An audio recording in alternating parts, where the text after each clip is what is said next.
Hello, എല്ലാവർക്കും നമ്മുടെ വീഡിയോയിലേക്ക് സ്വാഗതം. ഇതിന് മേളിപ്പോൾ ഈസി പീസ് ആയിട്ട് ചിക്കൻ കറി വെക്കാൻ പറ്റില്ല. നമ്മുടെ റെസിപ്പി എന്താണെന്ന് കണ്ടു നോക്കൂ. ഒരു സവാള എടുത്ത് ചോപ്പറിനകത്ത് ഇങ്ങനെ അരിഞ്ഞിട്ടുണ്ട്. 3-4 സവാളയുണ്ട്. പിന്നെ പച്ചമുളക് 4, എരിവിന് ആവശ്യമായിട്ട്.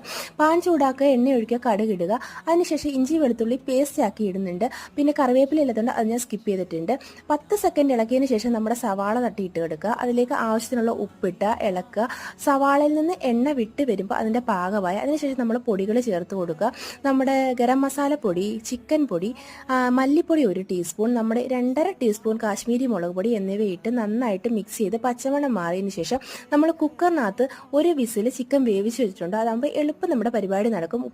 ഉപ്പും മഞ്ഞൾപ്പൊടി ഇട്ട് വേവിച്ച് വെച്ചേക്കുന്ന ചിക്കൻ അതിലേക്ക് ഇടുക. 5 മിനിറ്റ് കൊണ്ട് ലോ ഫ്ലെയിമിൽ അതെല്ലാം കൂടെ മിക്സ് ആകാൻ നമ്മൾ റെസ്റ്റ് ചെയ്യാൻ വെക്കുക. അതായത് ഗ്യാസ് അടുപ്പിൽ ലോ ഫ്ലെയിമിൽ. അതിനുശേഷം നമ്മുടെ ടൊമാറ്റോ കെച്ചപ്പാണ്. ഈ 5 മിനിറ്റിന് ശേഷം ടൊമാറ്റോ കെച്ചപ്പ് 2 ടേബിൾ സ്പൂൺ ഒഴിച്ചു കൊടുക്കുക. അതിനുശേഷം നല്ല